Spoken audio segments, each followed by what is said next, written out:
All right, hey guys, Femi with LandVerse, and today I'm here with my guy DeAndre. I was actually partners with Jeff, who I did a podcast back in January with. And so today I'm excited to talk to DeAndre about his journey and what's got him moved to Ghana, which is really inspiring. So how's it going, DeAndre? Hey, how's it going? I'm good. I'm good. Good, man. Glad to hear it. Glad to hear it. So you've been investing in land for how long now? Man, since 2018, late 2018, early 2019. Late 2018. And what kind of like prompted you to get started with it? Well, I was like, I graduated. I graduated college. I didn't know what I wanted to do with my life. I wanted to go into either law enforcement. I was trying to be a lawyer. So I was trying to go into I guess like a profession. But I was on a train one day, and then I saw one of the guys I used to go to high school with, and he was complaining about his work and his job and how he wanted to start his own business. And then he was like, "Yeah, man, I'm going to quit. I'm going to start my own business." This is what he's telling me on the train. We were on the train. I was coming from an internship, and then he was like, "If I give you a book to read, would you read it?" I was like, "Sure, why not?" So we met up like a few weeks later, and then he gave me the Rich Dad Poor Dad book. And then once he gave me that book, I started reading it, and then that's kind of where the journey started. I started thinking more of like, instead of a profession, I was like, I want to start investing. I want to start my own business, getting into real estate, or just figuring out, what I can do to make money and not be in the rat race. Yeah. Yeah. So what was the motivation for that really? Was it like, I know for me, it started like super young, right? I never even thought about like working a job or anything like that. I just couldn't do it. Was there a motivation for you or like something that you saw or something that you experienced that led you to that? Yeah, so I mean, I kind of looked at my parents' situation, my mom, my sisters, everybody that was around me, and I always wondered like, why are they've been working all their life, right? And why are they still broke? Why are they still asking me for money? Why are they still, they never have money, they never have time, they never have time to do anything, they never have money to spend, right? And they've been struggling all their life. So I was like, so once I read the book and I started thinking about all this stuff, I was like, you know what?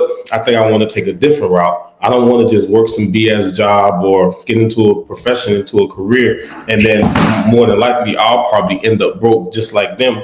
So it was kind of like doing the opposite of what everyone in my family was doing. So I kind of looked at them and said, I could do better for myself. Gotcha. Okay. And so you read Rich Dad Poor Dad, and then what kind of happens after that? So what happens after that? So I read it, I get inspired. So I start going on YouTube. First thing I started doing, I started going on YouTube, how to make money with no money. Because again, I was broke. I was trying to figure stuff out. And then I seen stuff like wholesaling. I seen MLM, like multi-level marketing. I seen vending machine. I just started seeing different business ideas. So the one that stood out to me the most was wholesaling. So once I seen the wholesaling, I went into like a deep hole with that. Right, I started watching all the videos.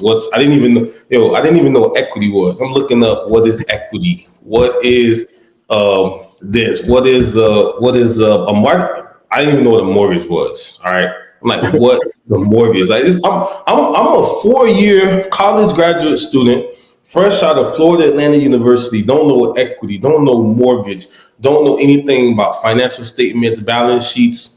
I was just lost. So I started going down the rabbit hole of YouTube and started looking up these terms. And then I started learning and started understanding. And it just kind of opened me up. Yeah, of course. And so what was this like? Because I know for me, man, like going through that world and just learning as much as I can, you kind of realize there's just a whole nother world than what you're told there is, right? So what was that like for you? Like, were you mad? Was it like, I was a bit angry. So it made me angry. And then it made me question everything that I learned. It made me question the way I grew up. It made me question a lot of the decisions I was making. And I kind of learned like I was making these decisions based on my upbringing, what I learned from my mom, what I learned from my siblings. And everything was like broke mentality, food stamps, government assistance, subsidized housing, welfare. That was my programming. So me reading reading Rich Dad Poor Dad, me going on YouTube, looking up all these terms, things of that nature. When I started learning and reading all these things, it kind of made me angry. And then I kind of took it serious. I was like, look, I'm not with this broke stuff. I'm not growing up on food stamps. I don't want to be on no Section 8 housing and all that. So I want better for myself. You know, so that's when I started pursuing what I was doing, and I didn't care about having a job. I didn't care about work. I just cared more about learning how to sell. Because the Rich Dad Poor Dad was like, hey, if you want to be an entrepreneur, the first thing you need to do is learn how to sell. And I didn't have no sales skills, right? So I was basically looking for a sales job just so I can learn how to talk, learn how to negotiate, learn how to basically sell myself. Because if you can't sell yourself, you can't sell anything, right? So I started looking at sales positions specifically to learn how to sell. And then I got this job at an enterprise rental car company, big rental car company. Everyone knows about it. And the only reason I took the job is because I heard that their sales program was top notch. So I went through the sales program and it did exactly its job. I learned how to sell. I got over my fear of talking on the phone. I got over a bunch of fears that I had about speaking to people, negotiating prices, stuff like that. So it kind of helped me. It was basically getting me prepared to do real estate wholesaling. And did you know that you were going to do wholesaling at the time, or was it just like, let me learn some sales skills, and then after that, I'm going to figure this out? Well, no, I knew I was going to do wholesaling. I didn't know about land as of yet, but I knew wholesaling was the way. And I knew with wholesaling, I had to, the original way is cold calling, talking on the phone, knowing how to speak with people. So I knew it was going to be wholesaling. All right. And I knew I was going to have to be talking on the phone. So, and I specifically told my manager, I mean, she didn't like what I said, but I told her, I say, hey, look, I don't want to get promoted. I don't want to be a manager. I don't want to be assistant manager. I don't want to have my own branch. I said, look, I am just here just to learn how to sell. Because she brought me to the office. She's like, DeAndre, why are you here? You know, what do you want to be in management? Do we need to set you up for these tests so you can grow at the company? And I kind of had to tell her, I don't want to grow at the company. All you can do for me, teach me how to sell. If I'm not saying something right, if I could have did something different sales wise, correct me on my sales. I want to be the top salesman at the branch. That's all I told her. And she was like, okay. So I knew I was preparing myself for wholesaling because I knew because I was attempting wholesaling. I was making cold calls. I was calling for sale by owners on Zillow. And I was so nervous. I was so scared. I didn't know what to say. I'd be on the phone shaking. Like, I don't even know what to do. So when I was working there at this rental car company, it kind of took all those nerves out. I got a lot more confident in myself, you know? No, absolutely. And it's crazy because I hear a lot of these stories and they're very similar to me. And I remember being scared to call sellers too. I would just call like old listings and I'd be scared to call those people. Right. And they're like, who are you? What are you doing? But the thing is, like, you have to do that. And it's crazy because now, teaching other people how to do it as well, I see the same feelings come up for them. Even when they already have all the application, the same feelings come up for them. Is the rental car company where you met Jeff too, or? Yeah, so that's where I met him. We were in the same class, and I was kind of like that oddball. Like, everybody was in the class. They was actually caring about moving up in the company, and I was the one that was like, "Hey guys, don't trust this company. They're gonna fire you. All of us are gonna be fired. Most of us are not gonna make it. They're just filling in these spots. You got to start your own business. You got to do something outside of this because this is gonna be temporary." And nobody listened to me because we was all in the group chat. They had us do these lunches together. They had us do these, what do you call it? Where you have these training sessions, and then during the lunch hour, and I was trying to explain this to them. Like, I'm always the one in the group chat. Hey guys, they're gonna fire us. Hey guys, don't put too much trust in this company. They're gonna let us go. Crickets. Nobody responded. Nobody said anything to me. They kind of ignored me, kind of made me feel like the oddball. And then the only person that listened to me was Jeff, right? Now, he didn't listen to me right away. At first, he was like, who's this weirdo talking about they're going to fire me? And in his mind, he was going to get promoted. He was going to be a manager, all this stuff. But then when they fired him, that's when he was like, I got to call this dude DeAndre. Right. Because exactly what he said, that's what happened. So he knew something I didn't know. So then that's what made him get closer to me. And then we started, wholesaling initially houses together. Then we transitioned to land, but that's basically how it started, You said that to me, and I think about this quote that goes, everything sounds like a conspiracy theory when you don't know anything. Yeah. Right. And so, like, when people are so skeptical about everything and you're like, look, I'm telling you, this is the way to go. This is how to do it. And they're like, nah, that sounds like a scam. That sounds skeptical. No, I'm going to just stick with this. I'm going to stick with this. And then you end up being right. it always sounds like a conspiracy theory. It always sounds like a scam. It always sounds unreal until it's proven correct. And this is why I always tell people to educate themselves as much as possible and get around those kind of people. Now, when it comes to your wholesaling journey, getting into land, I'm curious, what made you want to partner, like have a partner? And did you ever think like maybe I shouldn't have a partner? Maybe I should. Like, is that something you went through? So me and Jeff, we are partners in the land flip empire. So we came to so after we did, we done thousands of deals, but after we done thousands of deals, right? I did a lot of deals separately. He did deals separately, and we JV'd on a few deals. But Yeah. we only became partners when it came to the when it Education came company. to the educational platform, because people kept asking us, how are you making this money? How are you doing these deals? How are you finding these buyers? People, they was writing us on Instagram DMs. Are you guys going to drop a course? All this stuff. And at first we was like, nah, because we were so locked in on, Yeah.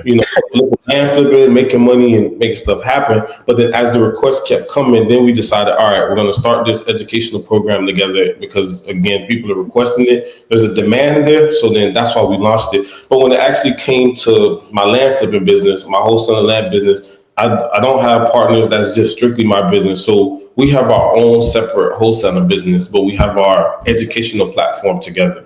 Got it. So you guys will do deals if you guys choose to, but then you do the education stuff together. Okay. Yeah, we did some JV deals and just some partnerships, but most of the time we did our own deals. But we always stayed in each other's environment. I was always at his place. He was always at my place. We kind of stayed around each other because we needed the motivation. I motivated him. He motivated me. We were correcting each other when we were talking to sellers, deals that was getting done, what we could have done better. So although we weren't partners in the wholesale business, we stayed around each other and we were just keeping ourselves motivated. We needed to be, because again, at the time, we didn't really know anyone in our environment like that was on the path we were on. So we were basically our best environment. Yeah. You need that. And it's crazy. I didn't have anyone like that just coming up at all. It was just me, a book, and a podcast. I mean, my wife, but like when it comes to like, another man that's like, yo, like, bro, we're coming up on this together. We got the same mindset. So that's a beautiful thing. What got you wanting to wholesale land and like wholesale the lots versus, let's say, rural recreational land?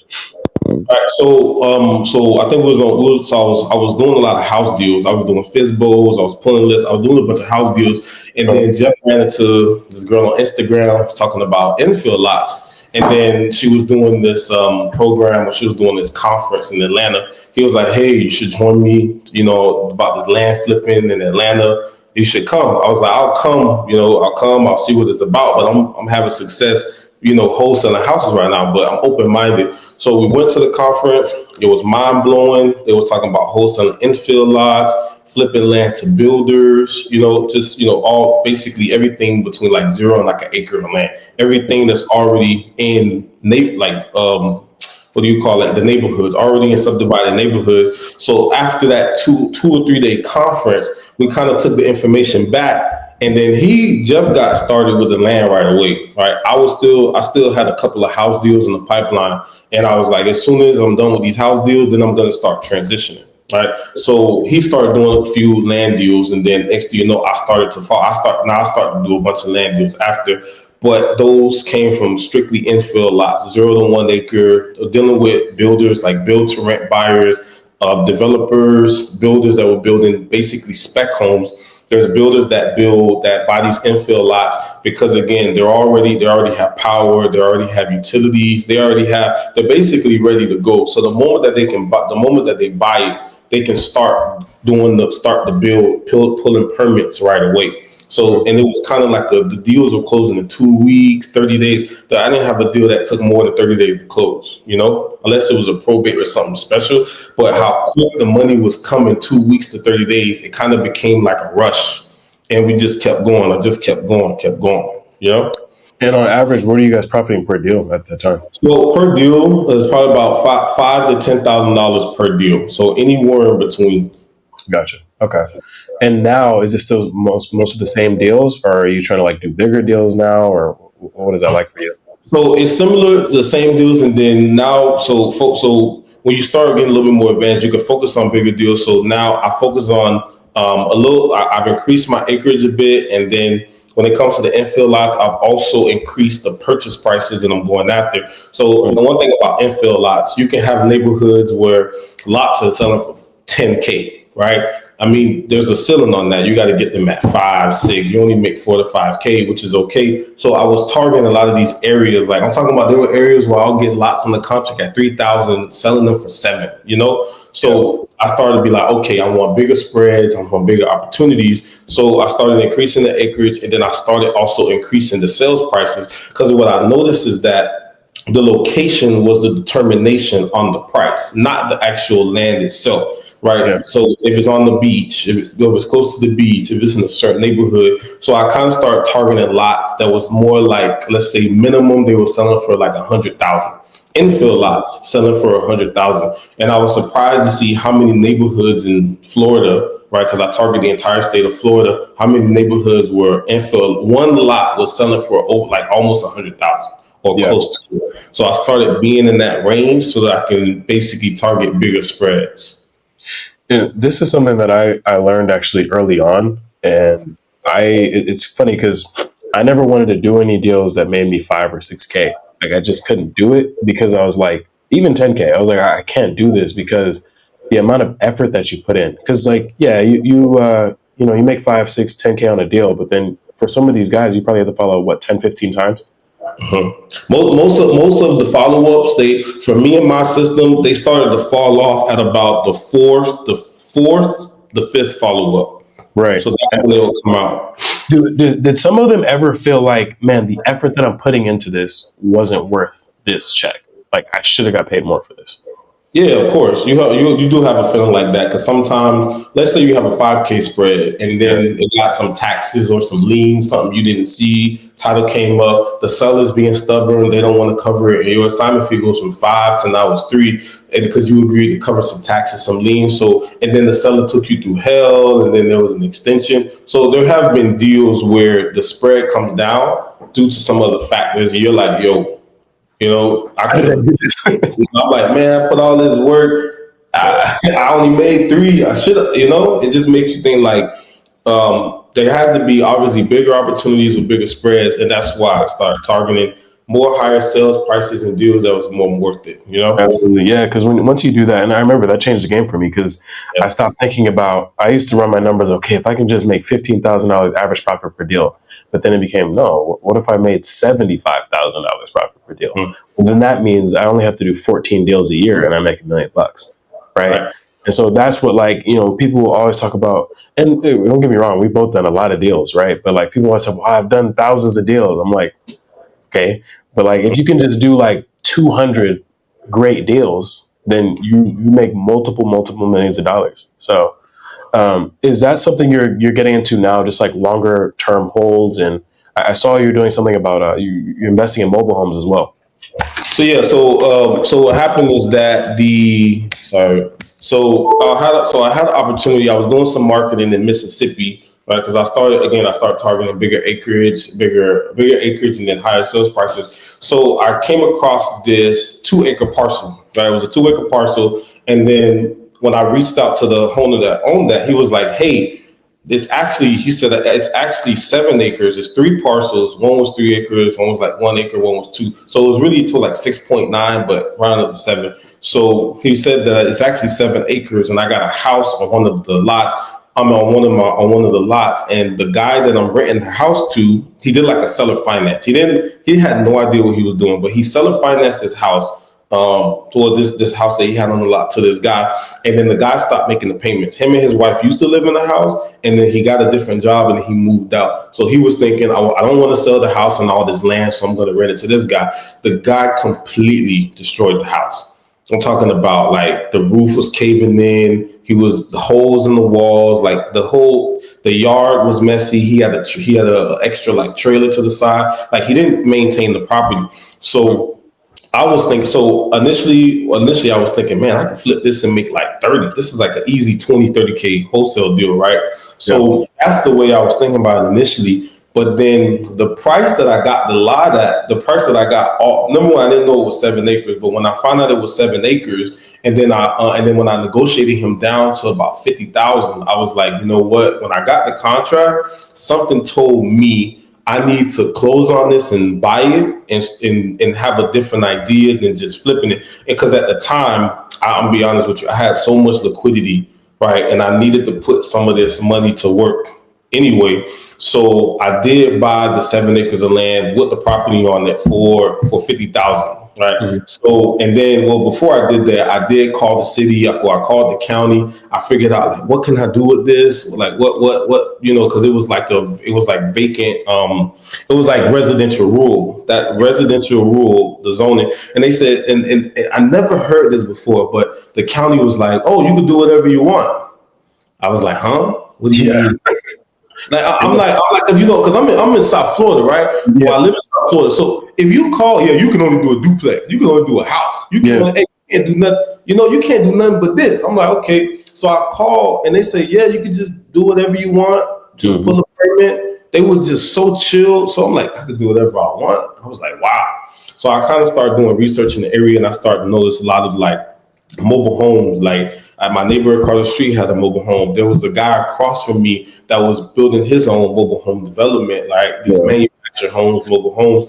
And I was like, so what if I want to, I think that's what I want to do since it was something normal in the area. So after I closed on it, and so first of all, I had to kick the guy out of the house and I had to fix the house. And then I got that rented out.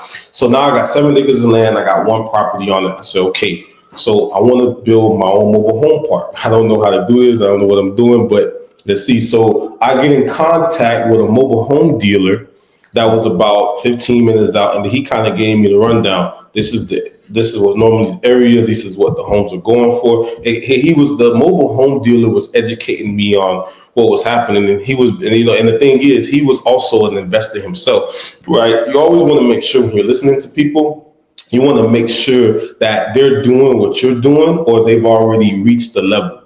Even though he was a mobile home dealer and he obviously wants to sell me manufactured homes, he was like, hey, I own this land. I got this amount of properties. I bought this model of mobile home. It went up to this price. He was kind of putting me on game and everything. So long story short, so my first, the first mobile home that I had delivered to the lot, so he sold me a 3-bed, 2-bath, 1,280 square foot mobile home. And then he was like, look, with me. How much was it? Sorry, I don't know. So it was 60,000. 60K. Okay. So you're 110K in now.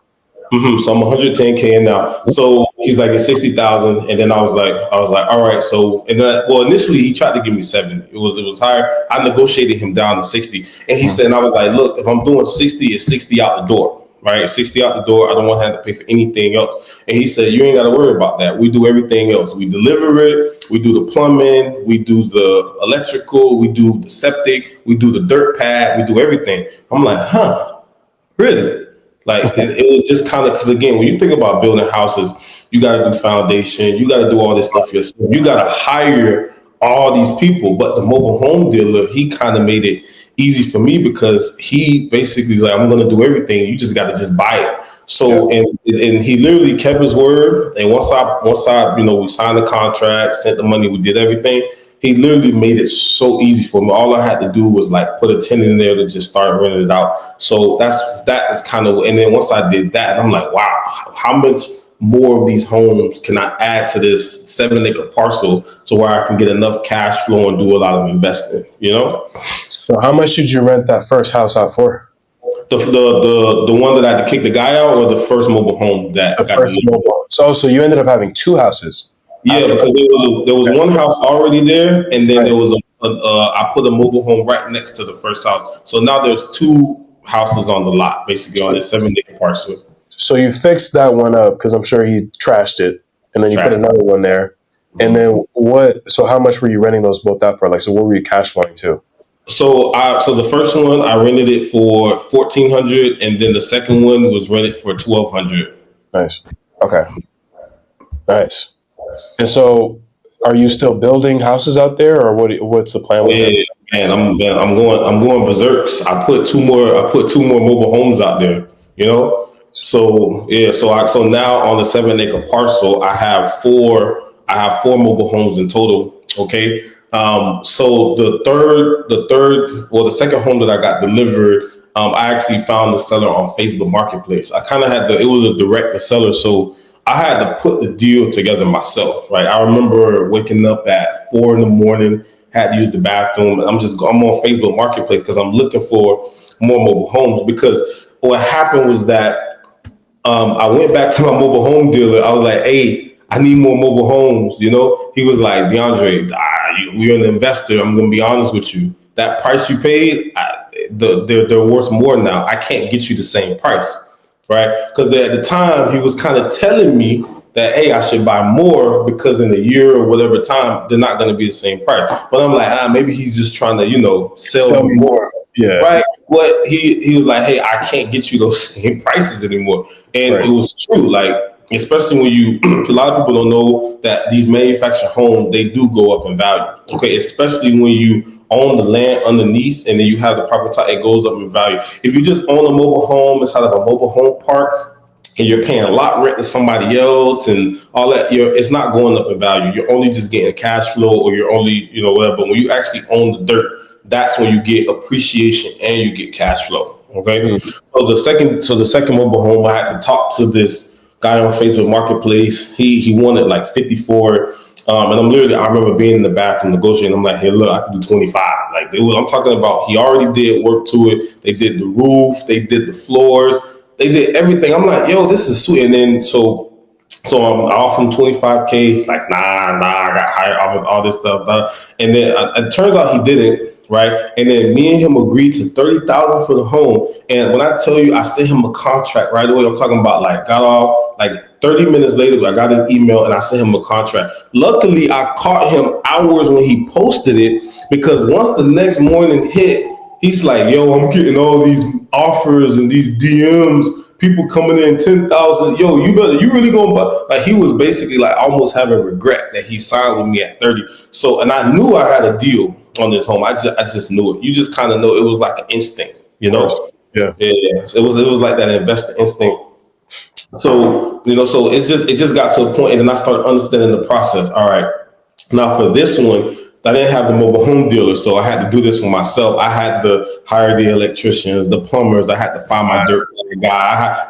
So now I'm like, all right, the mobile home dealer. And then he gave me some pointers. He helped me with a couple of resources like insurance, and then I did hire him to connect me with some people to do septic tank stuff like that. But for the most part, I had to put it all together myself. So did you end up having to put like 60 in anyways? Nah. It was 30 to buy, and then it was about 15 to do everything else. Oh, okay. So it's still a little bit cheaper, but was it the same quality? Yes. Oh man. Honestly, I mean, they rehabbed it. Like, it was a 2012, right? And it was all old and stuff. And then they put new floors, new roof. They did the bathroom. They basically rehabbed the whole thing. They made it look brand new. So I already knew $30,000. I knew it was a steal. Right. I already knew it was a steal, even though it was, I think, 5 or 6 years older, but I knew it was a steal. And I just have this kind of rule about mobile homes. Like, I won't buy anything that's older than, it has to be at least 2000, at least year 2000. Anything underneath, it can get a little bit, when you start buying 1980 mobile homes, it's just kind of, so Right. anything that's 2000 and above, I'll take. So right now, so I have 4 mobile homes on the land, on the 7-acre parcel, and the county started getting a little skeptical of me, right? They started like, hey, because I was doing everything one by one, and now they got skeptical. They're like, hey, this isn't considered residential anymore. This is now considered a commercial property. And then my taxes started going up, and then the guy from the health department started giving me pushback, because I won't just add one more home. And he's like, look, I'm gonna push this one through, but this is the last one. Anything more you want to do here, you have to go to an engineer. They have to draw up plans, and you got to put in streets and roads and all this stuff, right? So then I was like, all right, no problem. So he let basically the third home that I got delivered go through, but he basically he's like, hey, if you want to do this again, I'm not gonna allow it. Interesting. And then another thing he was saying was that because of the soil, again, the land perk. I've already checked this. It passed the perk test. It wasn't a flood zone. The entire 7-acre parcel is dry. So And then, but he told me that it was 2 mobile homes per acre, and I'm like, no. Like I could automatically tell, yeah, he works for the health department, but he knows nothing about land, nothing about investing, nothing about mobile. He knew nothing about this, and I wasn't following those rules. My mobile homes they're basically all right next to each other. There's not 2 acres of space in between. So so if I would have listened to him initially, oh, it's 2 mobile homes per acre, then on 7 acres I would have had what? I mean, not that much, you know. Right. So I decided to take matters into my own hands because I knew what I was doing, you know? So you see, so sometimes if you're talking to the city or the county and they say certain things, you just got to understand that these people they're not they're not wholesaling, they're not doing deals, they're not flipping, they're not investing, they're not buying land, they're not doing subdivide. So you got to kind of take what they say and you can challenge it at times, you know? So you're getting some pushback from them now. So what's the, I guess, next 24 months look like for that project? Right. So I've already talked. So I've already spoke to an engineer. So right now, I've already paid him to start drawing up the plans. So the goal is to add 20 homes at once. Like instead of doing it one by one, I'm going to be adding the goal is to add at least somewhere between 15 to 20 homes all at once. So, but he's going to be drawing up the plans, and then after the plans are drawn up, we're going to present them to the health department. And he said normally the health department comes back with some adjustments, some fixes, some things that they want to see done with the septic system, how stuff like that. So once we get those submitted and then we get feedback, then we go from there. But the plan is to have like 20 homes, and then again cash flow them all. And then right now, I do own the homes. Right. So right now I do own all of the mobile homes. So the goal is to shift it and switch. I'm going to be seller financing the homes to the renters, basically kind of like a renter own. People understand. It's like I'm selling them the house, and then I'm going to be making money from the note, and then I'm just going to be charging them lot rent. So that way I don't have to deal with maintenance requests. Because when it comes to traditional, because I own single family homes, duplexes and stuff like that too, right? But when it comes to traditional real estate investing, you have a whole bunch of maintenance requests. The roof is leaking. I mean, I got an email today. The AC is out. Stuff like that. I got property managers. They gotta handle this stuff. It comes out of my cash flow, right? Yep. But the good news about mobile home investing is that, land investment mobile homes, you get to transfer all your maintenance requests to the tenant. So the tenant is going to be responsible for the roof, the AC, the plumbing, everything that happens. And then as me, I'm just going to be responsible for the land itself, keeping the land, good, and making sure everything works, septic system, service and stuff like that. So that's what I liked about it, because again, like maintenance can be a killer. And I've experienced maintenance on some of my other rentals. So with this strategy, again, if something happens to the properties, it's going to be completely on the tenants. They still got to pay their lot rent, and they're still paying the mortgage on the note to me, because I'm going to be the note holder on those properties. Yeah, I've had some maintenance issues with some investment properties as well that just kind of almost killed me. So I get it. So when it comes to the mobile home, so if you're at 2025 mobile homes, would this be an asset that you're able to leverage against? Oh yeah, no, exactly. You can, yes, because right now because the thing is, back in the days, it wasn't a big mobile home investor. People were doing it, but it wasn't as popular. So what's happening is that affordability is starting to go out the window, right? Mhm. Especially in the states we live in, Florida, California, things like that. So when it comes to affordability, prices are going up, and then the area that I'm investing in Mississippi, the median income is very low, right? It's very low. So when it comes to this, so I seen like a demand. Oh, and then also another thing I want to add as well that factored into this purchase, right, is the governor of Mississippi. Okay, he announced the biggest project in Mississippi state history, right? It's a $2.5 billion project, and it's happening in the same city as the land. Right. And that's going to increase the median, like salaries. So all these people that they're bringing, once this steel, it's called steel dynamics. OK, once this steel dynamics is complete, it's going to create thousands of jobs. These people are going to need a place to live. They're going to need houses to buy. So the demand in the area for housing is growing, rent is growing, et cetera, et cetera. So once I seen that, I was like, yo, this is definitely gonna be a keeper. I almost forgot to add that part in, because that was one of the determining factors of me buying this and holding it for longer and doing something Right. with it. Right. So now that you have this asset, I mean, this sounds like it's a legacy kind of project for you. Yeah, I call it my retirement.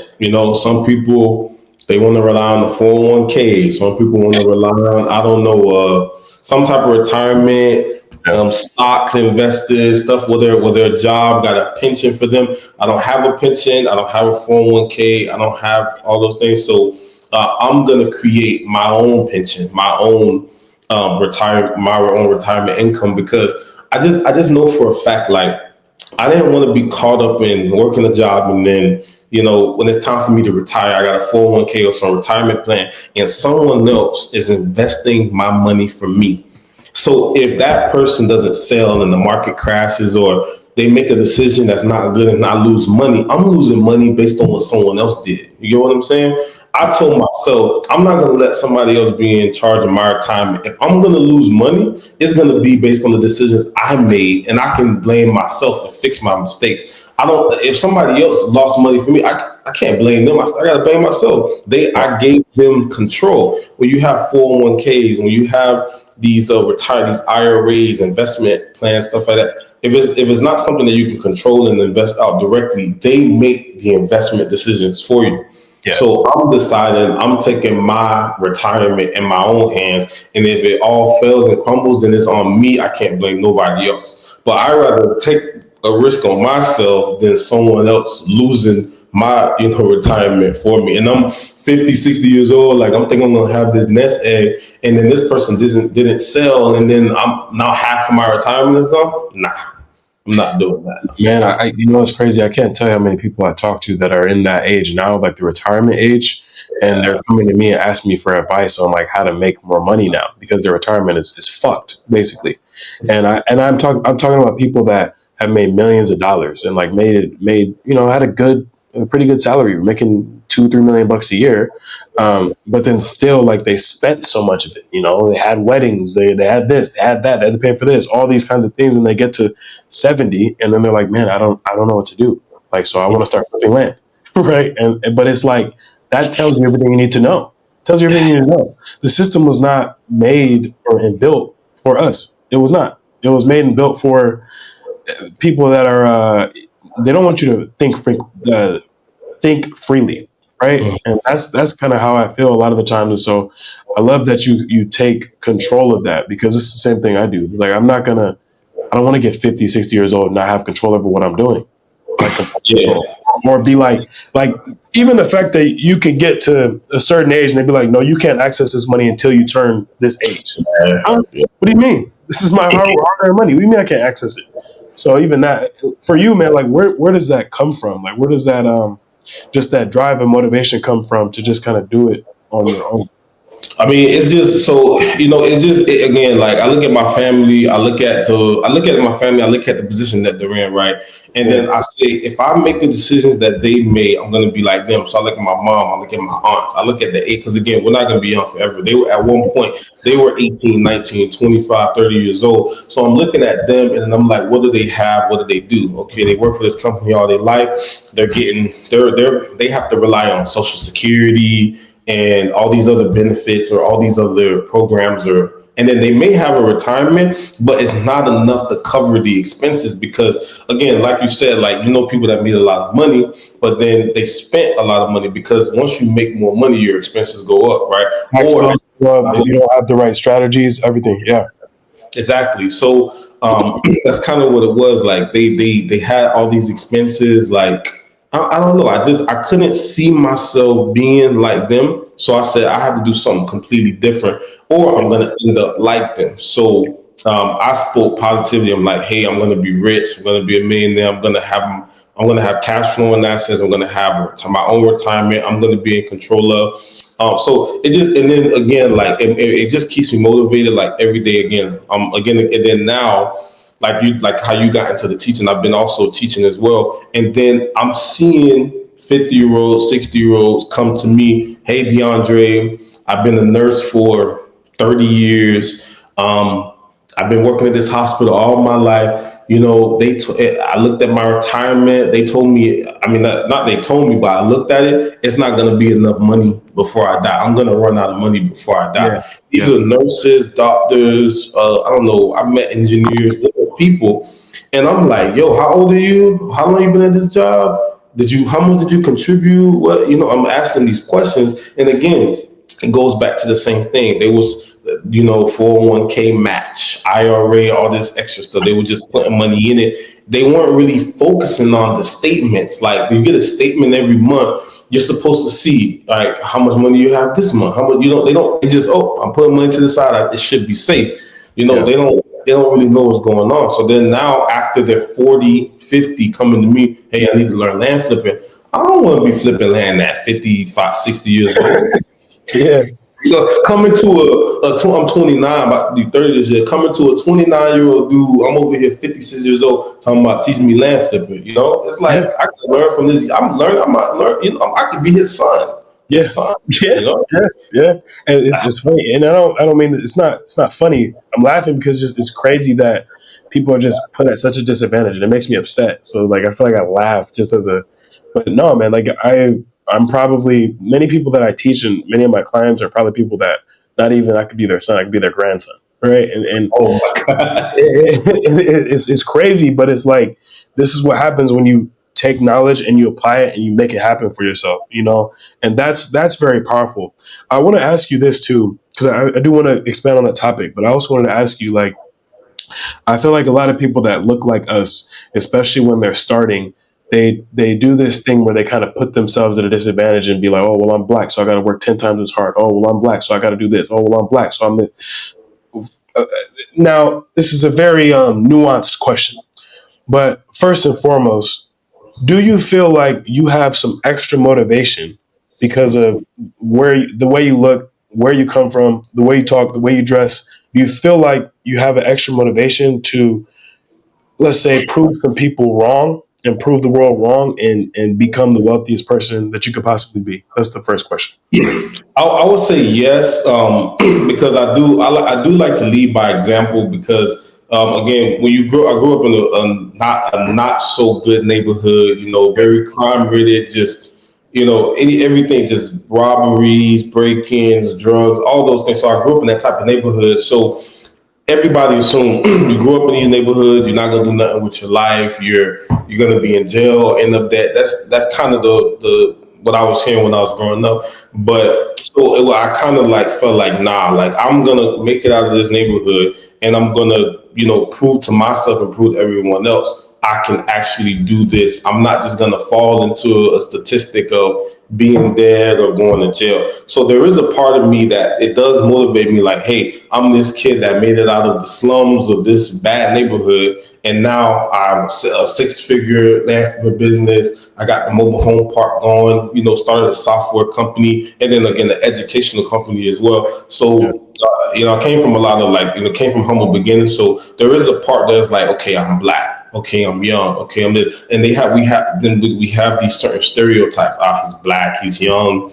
What can he do? He's not, But I'm just like, hey, you can be black, you can be young, you can be whatever age you want. As long as you put your mind to something to work hard at, you can. Now, as far as working extra hard, I would say, as far as like hard work, to me, it depends on what you're working hard at.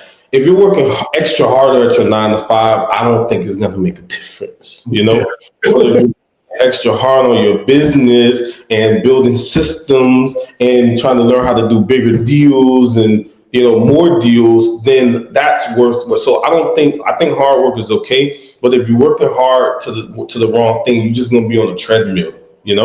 Yeah. So I just don't, my goal is to get out of the rat race, be financially free. So I just couldn't see myself constantly just being on this treadmill, Absolutely. And that's the same thing for me. One thing I will say though, I just never let it disadvantage me, right? When people are like, oh, well, I'm black, so this is harder. I know, we're black. So it's like when you say that kind of stuff, you're putting that disadvantage on yourself. Yeah. Right? You're victimizing yourself. And am I aware that if I walk into certain rooms and people are, so what? Because you can look at my track record And this is what you have to be able to do is like build up such a track record, build up such a name for yourself that it doesn't matter what people say. Because it doesn't matter what you say. The checks speak for themselves. The HUD speak for themselves. You can say whatever you want, right? So you can say that the HUD statement is not going to lie. The numbers don't lie. So that's what I think of is like make sure that your numbers are as big as possible so that when it's time to show, it don't matter if you're black, green, white, yellow. It doesn't matter. The numbers speak for themselves, and this is why I always like encourage people to not use their background, use what they look like, use the circumstances as an excuse because ultimately anybody can come from 0 to a million plus. Anyone can. It's just like, are you going to do it? Yeah, I met a lot of people with that mentality. They feel like, oh, I'm black because I'm black. It's harder for me. It's this. If like you said, like the words become flesh, right? If you speak that into existence, it's gonna happen into your life. So if you keep saying it's hard, I'm black, it's tougher on me, they're not giving me opportunity because they're racist. There's nothing I can do in my life because I'm at this event. If you keep speaking it into existence, then that's going to become your reality. That's what I learned from Rich Dad Poor Dad. Like he said, that the words become flesh.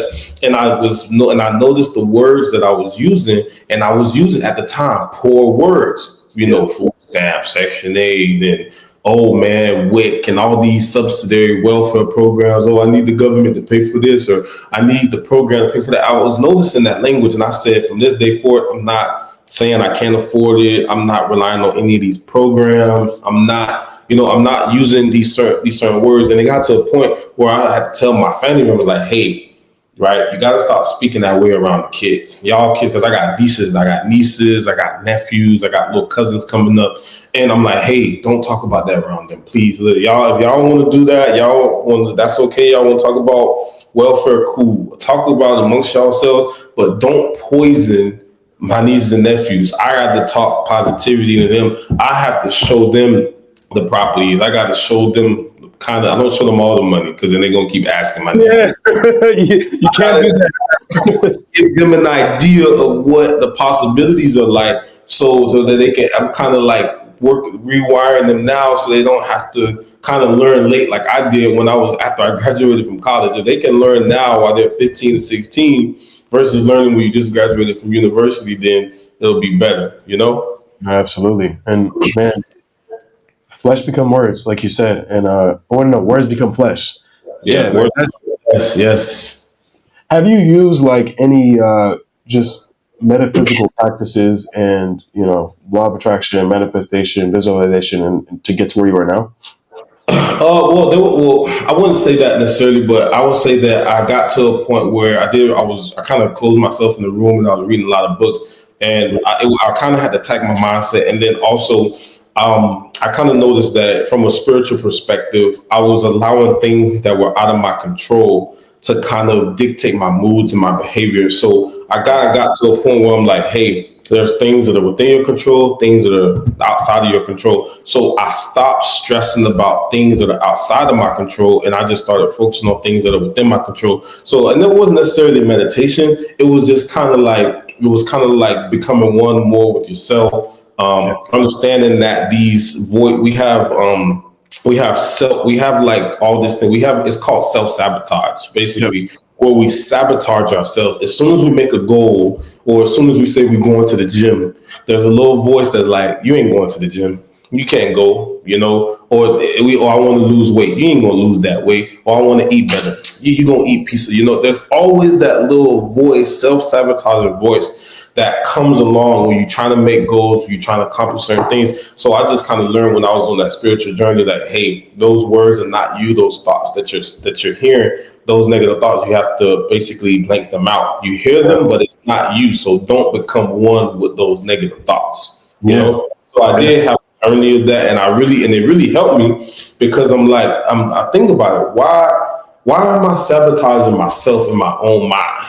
Why is that? And I'm not doing it on purpose, So you really have to overcome things like that, Yeah, and I don't think that ever stops. I don't think at any level. I used to think that like once I hit a million, once I hit 2 million, so on and so forth. I used to think that it was going to stop. I used to think that like once I got to the dance, I guess, it would change, but it doesn't, because then there's another level after that. Then Right. It's now always another yeah, level, right? Like, where's that threshold, next threshold? All right. And then when you get to it, you like, whoa, there's another ocean. It's like, yeah, it's crazy. So you like that's the other thing too. I realized I used to think that like $2 million a year would be just like the magnum opus, like the best thing in the world, and then you get there, and then you're like, there's someone making $2 million a week. So it's like it never ends. So like in your mind, you have to really know like what you want. And is that something that like you get like super clear on, like, okay, here's what I want, and that doesn't really matter what this guy is doing or that guy is doing, because I feel like we all play this. Many people can play the comparison game. Like, one guy could be making comparison is a thief of joy. I really believe that. It's yeah, where I stand on that is like, look, here's my thing, right? I don't necessarily like to compare myself to people because again, I'm in masterminds and I'm in things like that where yeah, people that are doing more, I'm learning from them. I'm not comparing myself. I'm like, okay, they've done this. I'm talking with them. They're going to help me get there. And then also, my main thing was this, right? My ultimate goal was financial freedom. yeah, So I didn't want to get too caught up in making $50 million, and then I was like, but DeAndre, you don't need $50 million to be financially free. Initially, the goal was just, can I make enough? Can I make enough money to cover all my expenses and have a surplus after where that, I'm not stressing? You get what I'm yeah, saying? The yeah, goal is financial freedom. After I have financial freedom, then I can start, I don't know, measuring and going. And that's the main goal of financial freedom, which led me to what you said before the call, which led me moving to Ghana, which that's led me moving to Africa, because I didn't want to feel like stuck. I didn't want to feel like a tree, like I couldn't move, I couldn't go anywhere. Because again, it was a mental battle that I had to go through myself. Because again, I've traveled to many different countries, but going to Ghana, Africa was a place that really like spoke to me. I don't know what it was, but it was just something that something kept always bringing me back, bringing me back, bringing me back. And then I was like, you know what? What would it be like if I lived here? And then I'm like, nah, again, the self-sabotage, nah, you can't do that. Living in Africa, nah, that's not realistic. This is what my mind is saying. But then when I got back home and I'm thinking, I'm like, everything that I do, everything is virtual. I do everything from my laptop. My properties, the money comes directly to my bank account. Everything is virtual online. So there's no difference from me, whether I'm here and again, I don't see no deals that I do anyway. So I basically broke. I reached out to my apartment. I basically said, hey, I'm not renewing, so it was supposed to renew like later in the year, but I basically said I'm not renewing, and then also I want to break my lease. Like I just want to break my lease. I'll pay y'all whatever y'all want to get, but I have to get out of here. So I just decided, I did. So I did have a friend in Ghana that had some connections as far as like people that had properties and stuff, so I yeah, can find something to rent. So I won't be there homeless, right? So after I got all that set up, I set that up in like 2 weeks. Once I had an apartment, once I knew I wasn't going to be homeless when I got there, I just booked the one way and, I was gone. And, yeah, I was scared. I was nervous. You just know with my mom, you're going to leave your family. What about your nieces? I'm like, yo, I'm not going. I'm right. I'll back. As quick as I left, as quick as I can come back.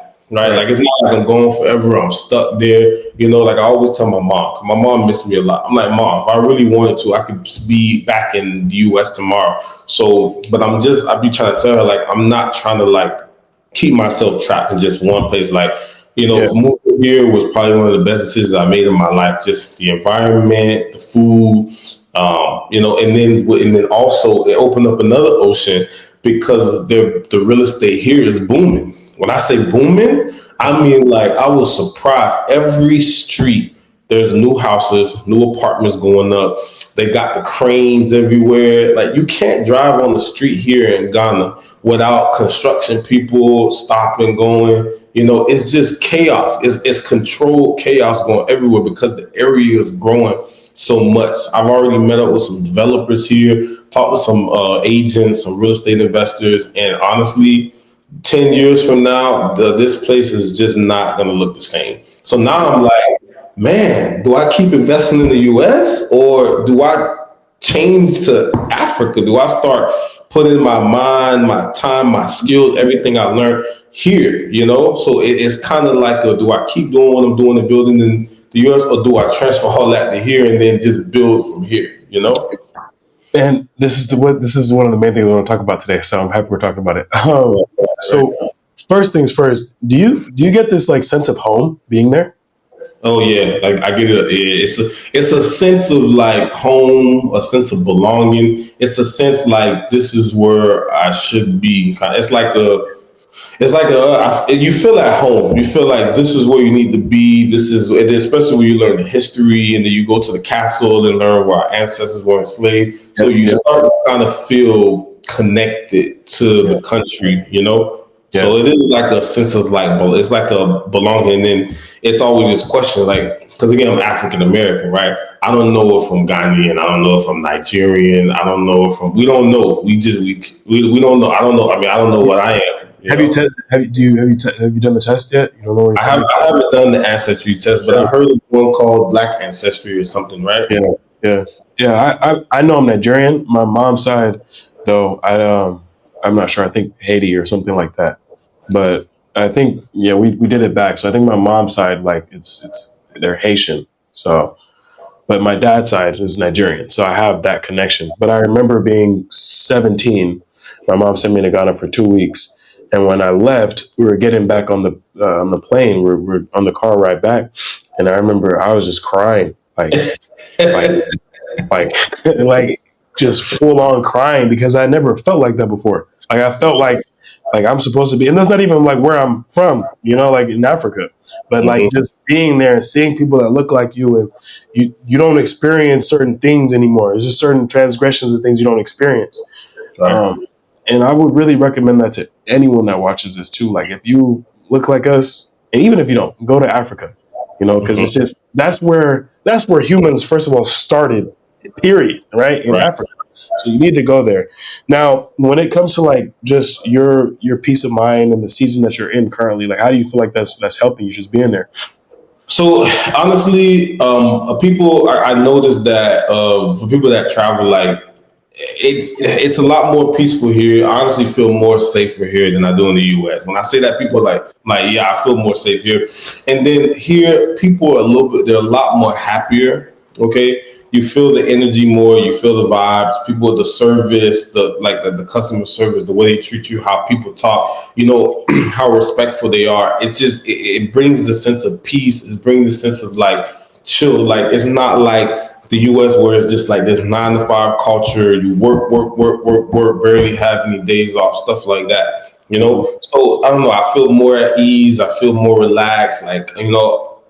I'm really, honestly, I'm having the best time of my life. I never thought I would get to this point, like as far as like living overseas or living in another country. But I'm glad I did it because I don't know. I just feel like I don't want to return back to the U.S. anytime soon. Like I just feel like I'm living the life I want to live. I'm here. I'm enjoying. A lot more happier. I don't know. I started to just feel a little kind of miserable back home, like it was like this sense of misery, but here it's kind of like stress. I feel honestly it's way less stress for sure. Yeah, Way less stress. man, and that's so important for just overall growth. Because we were talking about earlier, comparing yourself, and I feel like that's really a American culture, right? Like we don't do that over there. Like in a lot of these other countries, you're not doing that because at the end of the day, you're just trying to be the best you can be. And I feel like in America, a lot of the time, it's like, oh, is this guy better than this guy? Is that better than this? Is this better than that? It's all this comparison, and it doesn't. I mean, look, we're competitive. There's nothing wrong with that. But I feel like, especially when you're coming up, you compare yourself to all these people. You're just like pulling yourself down.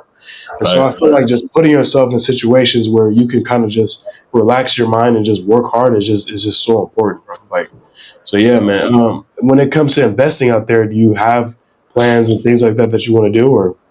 So I do have plans of investing, but it works in another country. It works different. So it works different, and then when it comes to land here, they often say like once you buy some land in Ghana, once you buy some land here, then next thing you know, 5 more people come and say they own the land too. You like, So it's a little bit different. So I actually connected with this lawyer or this attorney because they don't really use title companies. It's like when I say new, it's like new here.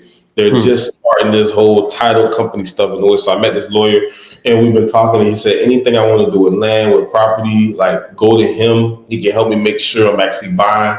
They're basically verifying the actual owner of the land, the history, all of that. Because what happens is that he said people they buy here from people, and then as soon as they close on it or they think I own land, then once they start building, people just start coming like, oh, I own this. Look at my paper, I own this. Like now you in court battling for this land you just bought from 3, 4 other people, and litigation is tied up for years. Right.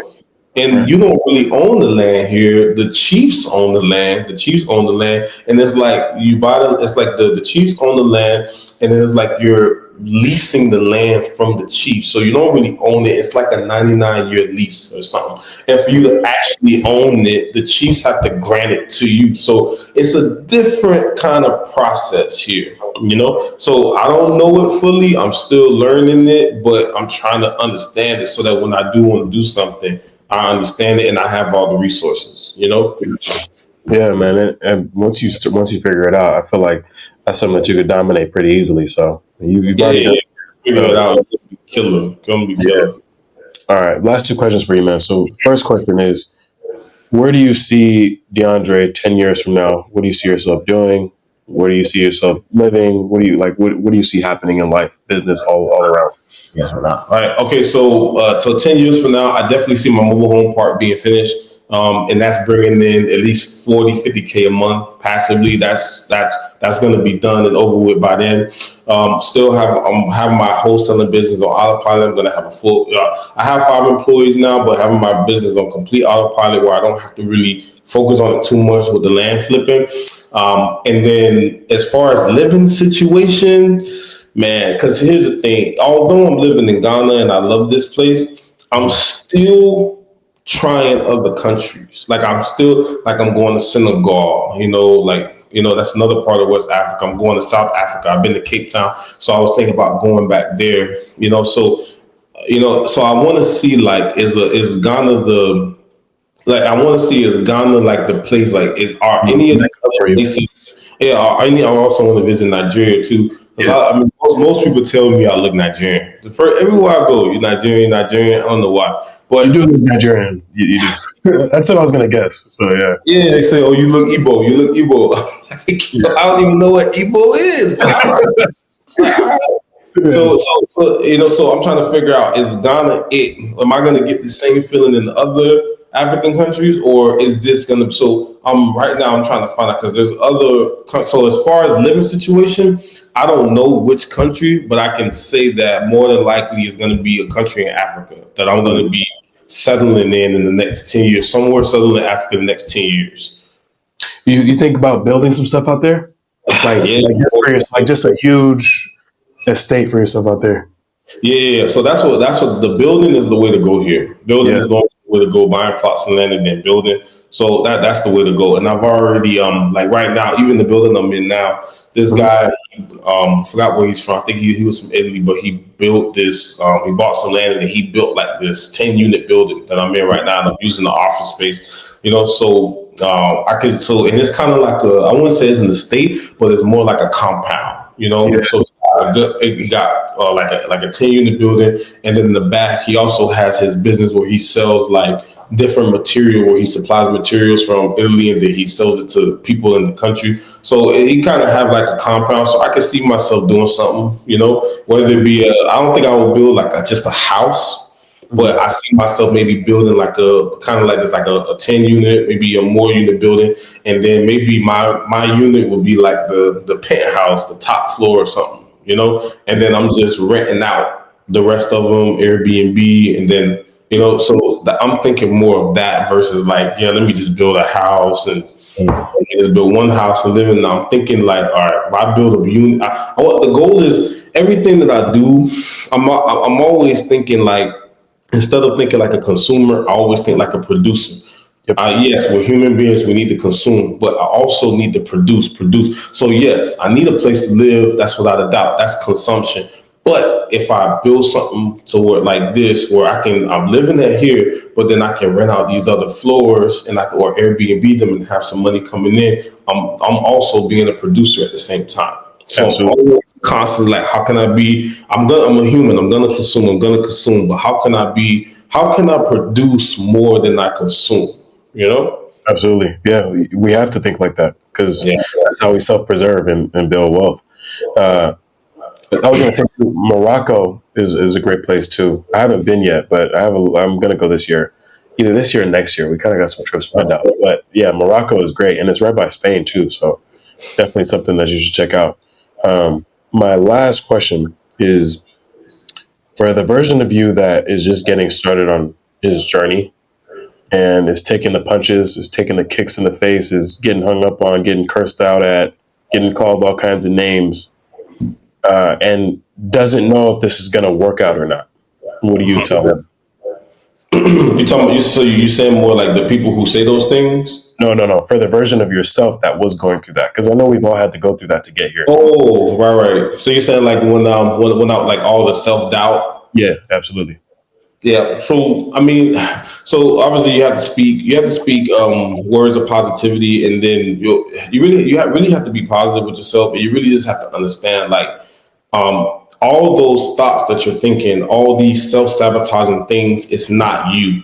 Like it's what you grew up in. It's your consciousness. It's your subconscious mind with the way you grew up, with what you of your homeboys in school, what teachers told you when you were in elementary.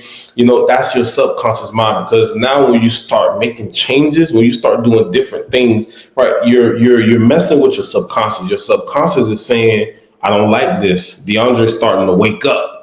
You know, he's starting to wake up. He's starting to realize he can do better. He's starting to realize, because the subconscious mind, like it's like this tape recording that just keeps us go to school, get a job, work hard, save money, buy a house, you good, have kids. Don't take Just much risk. yeah, Yeah, yeah, don't take risks. There's nothing wrong. Listen, there's nothing wrong with that. There's nothing wrong with going to school, get a job. It's nothing wrong with that. But you don't have to do everything in that order.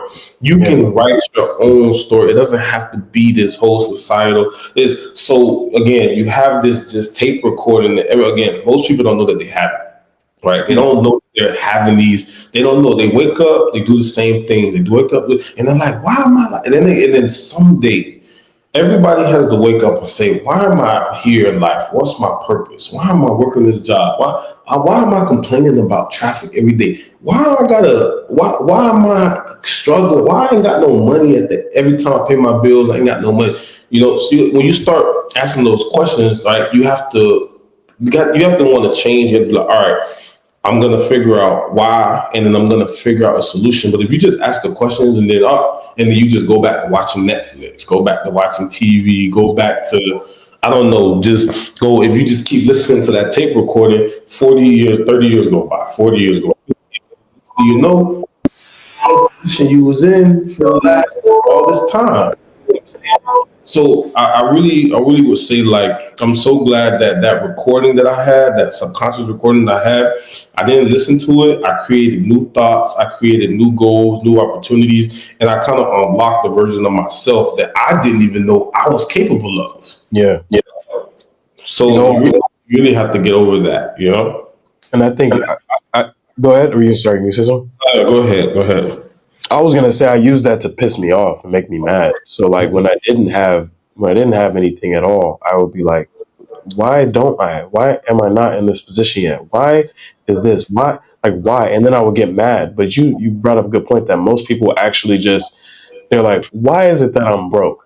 And then they're like, oh, okay, we're gonna go get drinks this weekend. Let's go get drinks this weekend. That's what will Yeah. happen. Oh, why am I broke? Oh, the new movie's coming out. Let me go watch the new movie. Oh, why is it that this happened? And I feel like people don't realize how much control they have over their own lives. You have 100% control over your life. 100%. No one else. No one else. You do. And the other thing too is like I still use that same rage today. Like it's weird because for me, I feel like and of course, peace, love, all that. But I utilize anger to drive me forward even further. I don't know if there's something you do, but like I do, because like I will tell myself like, okay, well, you want to be the best. You're not the best yet because this guy over here, yeah, he has 100 million, right? So I kind of use that to be like, hey, how do I learn how to go get 100 million, right? Right. Before I'm 30, how do I do that?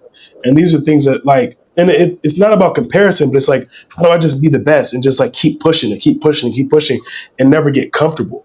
Right. So that's what I would tell myself, like, just get angry and use that anger, use that pain, use that fuel to push you to where you want to go and even further than that. So Yeah, that's true. That's why I'm not physically there, but I'm still in mastermind. So I participate online. I'm on the Zoom calls. Like I'm still learning. I'm still around people because again, I'm using it as motivation. I don't want to get to a point where I think I made it, I arrived. So I'm always putting myself in the room with people smarter, people that have more units, people. If I'm doing 6 figures, they're doing 7 figures. Yep. Right? If I have this software company making this, theirs is doing 10x. So I'm always trying to be around those individuals with marketing and stuff like that. So I want to keep myself surrounded in the room with them so that I can stay motivated and know that there's more to achieve for without in a comparison way. Like, man, this guy got like I got a buddy. This dude owned 3 mobile home parks. It's like 100 units total, and I could just be sitting here like, man, this guy got already 100 units. I only got 4. I don't say that. I say this dude got 100 units. He know what he's doing. He's been there. He's done that. I'm gonna be around him. I'm gonna learn. I'm gonna get motivation from this. This is motivation. I'm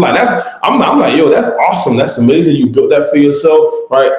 Teach me how to get there. I'm humble. Yeah. Man, that's a really good point because I feel like people don't use it as just being, the humility. It's instead is like, oh, he's not really doing that. He's not really doing that. Oh, this guy's a scammer. This guy's this guy's that. And I hear a lot of that stuff when it just comes to like just making more money. And when I say angry, I use it as like in myself, you're not doing something. So you need to. And I let that make me angry. But when it comes to like, if you tell me, Femi, I made $10 million last month, I'm be like, okay, how'd you do it? Right? Yeah, I'm going to be motivated to know how. And I feel like when people hear that, like the normal human mind that is, like you're talking about, accustomed to the traditional system, their first thing is, no fucking way you made $10 million in 1 month.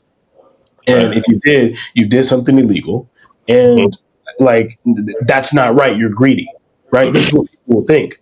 And man, it's just when you change your mindset to just being curious and being motivated on how you can do it and also being happy for the person, all 3 of those things, you'll be surprised how fast it actually starts to happen for yourself. So. Yeah, it's just, and then again, like you said, people, like you said, they'll say like he got to be scamming. It's because again, like their subconscious mind, they're paying this tape recording, and then they're so stuck in their work or they're so stuck in what they're doing that they can't see that this actually exists. Like, so their first thing is, nah, that's not real. It's like they can't. It's like I call it being woke. It's like they haven't woken up yet. Like I'm telling you, like. There's not many woke people in the world. You'll be surprised how many people are just robots following the system, following society, thinking some way. And how do I know? I was there. I had that program. I was thinking the same way, which is why I was in the position I was in. But when you wake up, it's like this realization. It's like, and then now when I woke up, I tried to wake other people up. It was like I was in another dimension, and I'm like, "Hey, wake up! We don't have to see this." Yeah.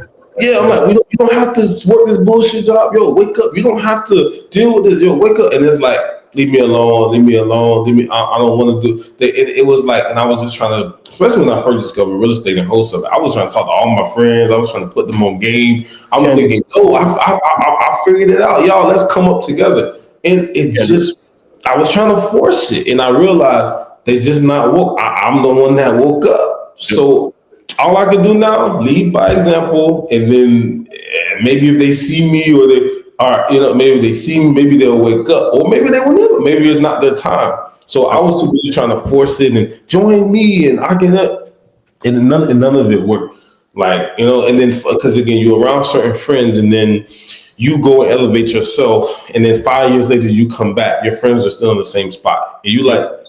No way 5 years went by and you still complaining about the Same stuff team. you was Yeah. talking about 5 years ago. I'm like, you know what? I'm just gonna let when time is right, you let me know because I'm not with the force and stuff. Nipsey Hussle said, "Circle got smaller, everybody can't go," and Yeah, that's facts. basically. Like, Yeah, and that I found that for me, even with people that I've been so close to, circle gets smaller, everybody can't go, and it is what it is. And you can't be like looking for you can't. I don't look to bring everybody else up with me. Like, if you want to come on. I'm going to the moon and beyond. So if you want to come on with me, get on the ship. If you don't want to buy in, if you don't want to do it, don't do it. Get off. You know, and that's how you have to think if you want to get to that level. right. But man, I think this has been the best podcast I've done. So Yeah, really. yeah, Thanks. Thanks. you guys let me know in the comments if you guys enjoyed this podcast. I really enjoyed talking to DeAndre. We probably have him back on. Maybe I'll even go out to Africa and do one in person. So before we hop out, man, do you have anything you want to plug or anything like that? Well, follow me on Instagram at the Land Flipper Empire, right? Or if you have questions directly about my journey or anything specific, you can text me or you can call me at 561-223-9560. So I just kind of, I have like an open door policy. Like if you have questions, we want to reach out. I'm really open to giving information. And then again, if you just need if you need some help with mindset, if you feel like you're tired or you're just sick of being in the same, I don't know, rat race or circle, and you related to me and my journey, and if you feel like you're going through the same thing, then hit me up and then maybe I can help you get through those same, tribulations and issues that you're going through. So you can text me or call me, or you can follow me on Instagram, the Land Flipper Empire. Same thing on Facebook and TikTok, the Land Flipper Empire. And then what was the number again? Oh, 561-223-9560. And you can either text me or call me. Right on, right on. Cool, cool. Well, awesome, man. Do you have anything for me before we hop off here? What do you mean? No, just any questions, anything, Questions for you. Yeah. Okay. No questions for you. No questions for you. No questions for Cool. you. Right on, brother.